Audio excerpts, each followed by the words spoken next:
Nandan Unnikrishnan, way back in 2002, you and I had gone to Moscow and then to Siberia, Irkutsk, where we were with the the manufacturers of the Sukhoi 30 and Rosboron export. And the reality of that time is that in these years, do you see Russia's technical prowess in defense having slipped a few notches? What's your broad sense of what Russia offers to India militarily in comparison with what's on the drawing board with the United States?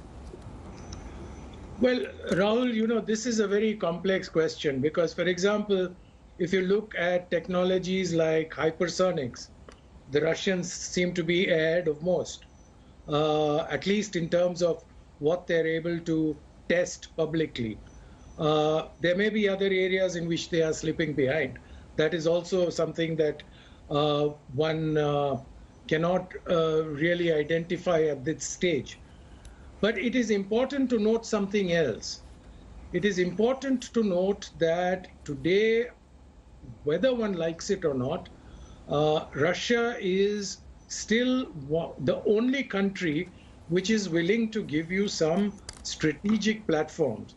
For example, a nuclear-powered submarine. However much we can sort of debate it, the question is there is no other country that is offering it to us. Even the S-400 for that matter.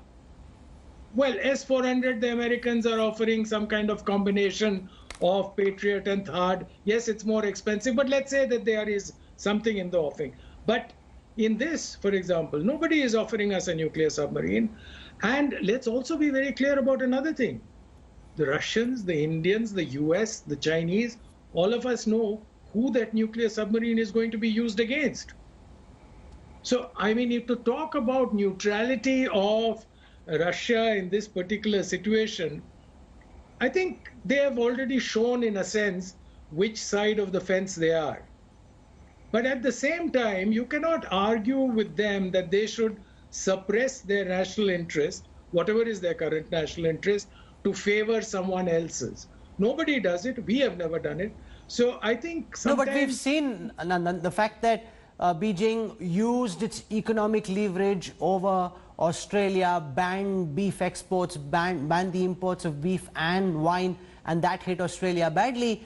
In the People's Daily, just today, there is an article suggesting that Russia should not sell arms to India at a time of conflict. What's to stop China from applying the same kind of pressure against Russia? Absolutely nothing. Absolutely nothing.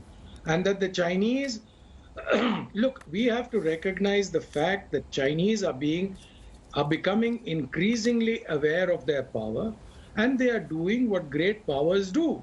They are assertively trying to defend what they consider to be their national interests. It is also my view, and I would agree with both Mr. Sibal and Mr. Kashan, that the Russians at this stage, at least today, are not interested in being a junior partner to China. And it is in that context, I feel, that the Chinese will not be able to dictate the policy towards India to Russia. A few years down the line, I don't know, but that is astrology.